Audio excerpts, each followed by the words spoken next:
কি অবস্থা বন্ধুরা, তোমরা সবাই কিরাম আছো? এই দাও আজকে আমাকে মন্দিরের সেই ফাঁকা জায়গায় বালি পড়তেছে। আগের একটা ভিডিও তোমাকে দেখাইছি, আমাকে মন্দিরের সামনে এটি সলিং নাচা ছিল, তা সেই সলিংটা একটু নিচে হয়ে গেল মাঠের থেকে আর মন্দিরের থেকে। সেই জন্য সলিংটা আগে আমরা সবাই মিলে ছেলে ফেলেরা থাইয়ে উঠে ফেলাইছি।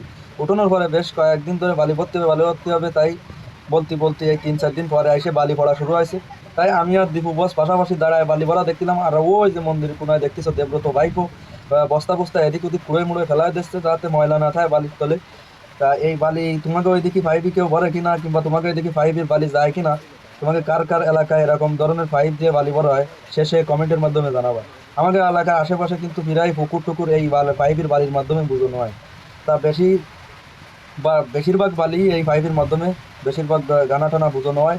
তাই আমরা বেশি দূর যাইনি, পিকআপের বালিতে না যায়, মোটামুটি যে একটু জলেরও দরকার আছে বালি ফেলানোর পরে, যেহেতু বালিটা একটু ভিজেতে হবে সেই চিন্তা করে আমরা ভাবছি পিকআপের বালি না ফেলায় ডাইরেক্ট পাইপের বালি ফেলালি মোটামুটি পাইপের সাথে যে জল আসবে না সেই জলে বালিটাও বুঝে যাবে না। সেই দেখ যেই কথা সেই কাজ, মোটামুটি আমরা ছেলে ফেলেরা উদ্যোগ নিয়ে এই বালি টুক ফেলানোর চেষ্টা করেছি।